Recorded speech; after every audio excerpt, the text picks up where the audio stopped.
The Islamic Republic of Iran stands firmly with Lebanon, fully committed to supporting its government, people, and resistance. We strongly condemn the continued complicity of the United States and certain Western states in enabling Israel's systematic war crimes and genocidal war against the people of Palestine and Lebanon. To sabotage any chance of a ceasefire, the regime assassinated Sayyid Hassan Nasrallah, the Secretary General of Hezbollah, a prominent figure in the Islamic world and a critical factor for peace and stability in Lebanon. He was the best remaining hope for advancing the ceasefire process. Recent weeks have witnessed a sharp rise of tension between Lebanon and Israel. A few hours ago, the IDF attacked UNIFIL positions and an observation tower, causing injuries to UNIFIL personnel. Any deliberate attack on peacekeepers is a serious violation of international humanitarian law and Security Council Resolution 1701. Such acts must stop immediately.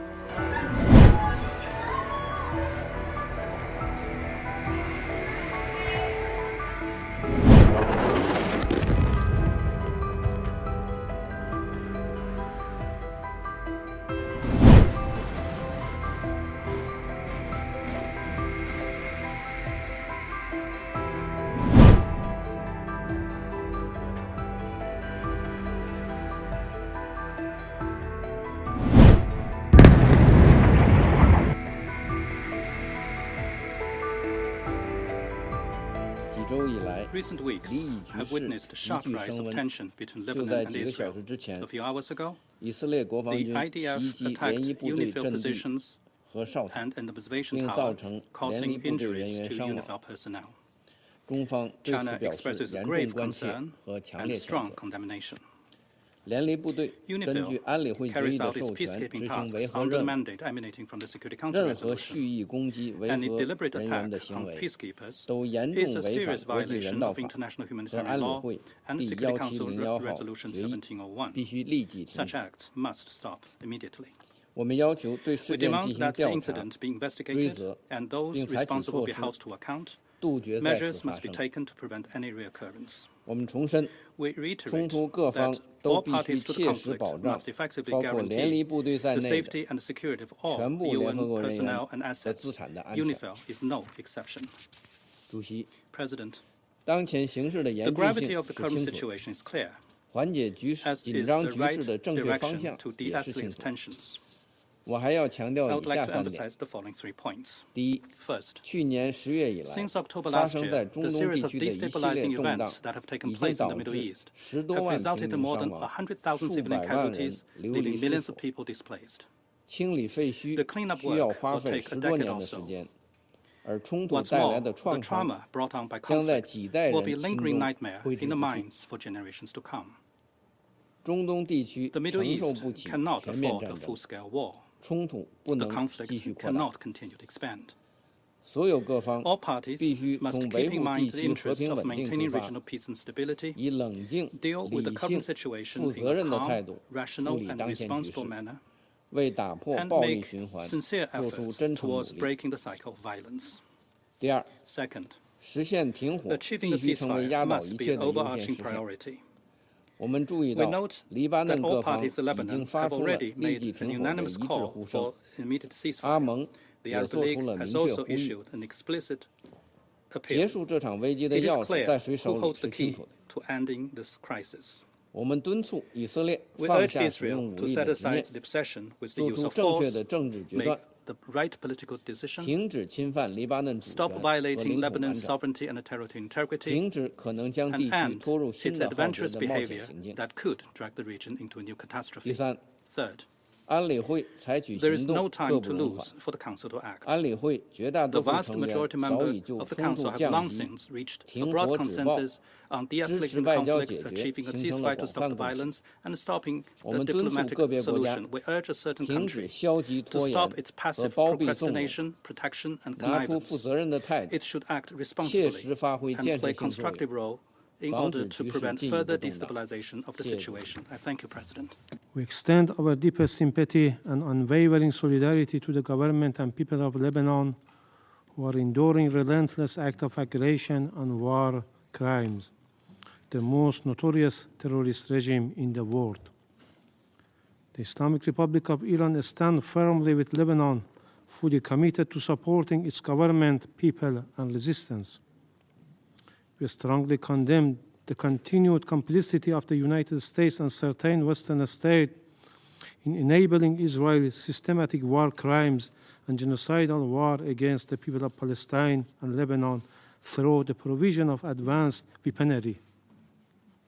Madam President, after over a year of Israel's genocidal war in Gaza, where more than 200,000 people have been killed, injured, or left buried under the rubble, this terrorist regime has now waged a genocidal war against Lebanon, echoing its brutal campaign against the Palestinian people in Gaza.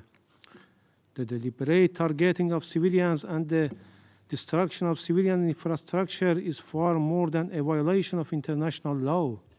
It is a flagrant war crime and a crime against humanity and genocide.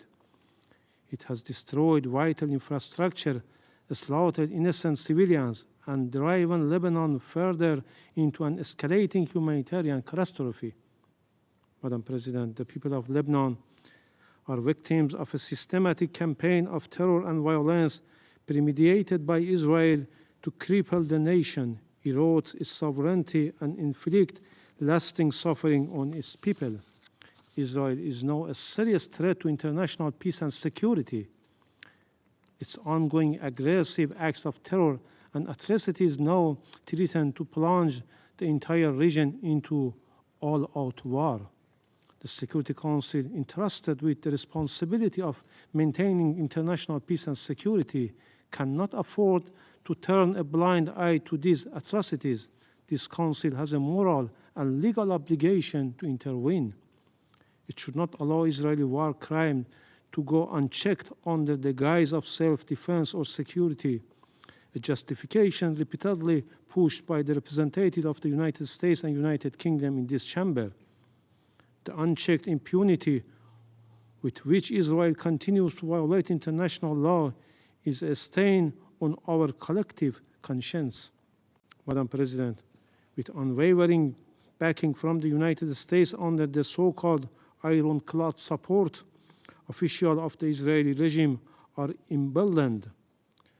Their heinous crimes are not only excused but actively rewarded, and their atrocities are shamelessly normalized before the world. They are counting on the United States' support in their further sinister campaign of terror and destruction. Madam President, despite the Lebanese government, including Hezbollah, agreeing to a joint 21-day temporary ceasefire proposal, Israel presently rejected it by launching a large-scale aggression on Lebanon, cruelly targeting innocent civilians. To sabotage any chance of a ceasefire, the regime assassinated Sayyid Hassan Nasrallah, the Secretary General of Hezbollah, a prominent figure in the Islamic world and a critical factor for peace and stability in Lebanon. He was the best remaining hope for advancing the ceasefire process. This cowardly assassination served as a grim reminder of Israel's earlier abhorrent act of terror, the assassination of Mr. Ismail Haniyeh, political leader of Hamas in Tehran. That assassination shattered any hope of ceasefire for Gaza. This heinous act exposed Israel's true intention that this regime has no interest in peace or a ceasefire. Its real objective is only to provoke a full-scale war across the region. Madam President, distinguished member of the Council, Lebanon stands on the brink of humanitarian collapse, and the international community must not allow this catastrophe to worsen. It is imperative that humanitarian aid flows unimpeded to the Lebanon. The international community must provide immediate financial and logistic support to ensure the essential supplies reach to the affected population. The very credibility of the Council is at stake. We demand immediate action. We call for an immediate ceasefire. The ceasefire is not a request. but a necessity. Further, we urge the Council to hold accountable Israel for committing such genocidal war and atrocities against the people of Lebanon and Palestine. This Council must send an unequivocal message. The ongoing Israeli occupation and aggression must end. Israel must fully implement Resolution 1701. A just resolution to the crisis requires the recognition of Lebanon's sovereignty and independence, the end of Israel's illegal occupation and aggression, and respect for international law and the UN Charter. Thank you. From breaking news, detailed analysis, in-depth interviews, and explainers, follow the Times of India. Subscribe to our YouTube channel. Don't forget to like our videos and hit the bell icon to stay updated with the latest.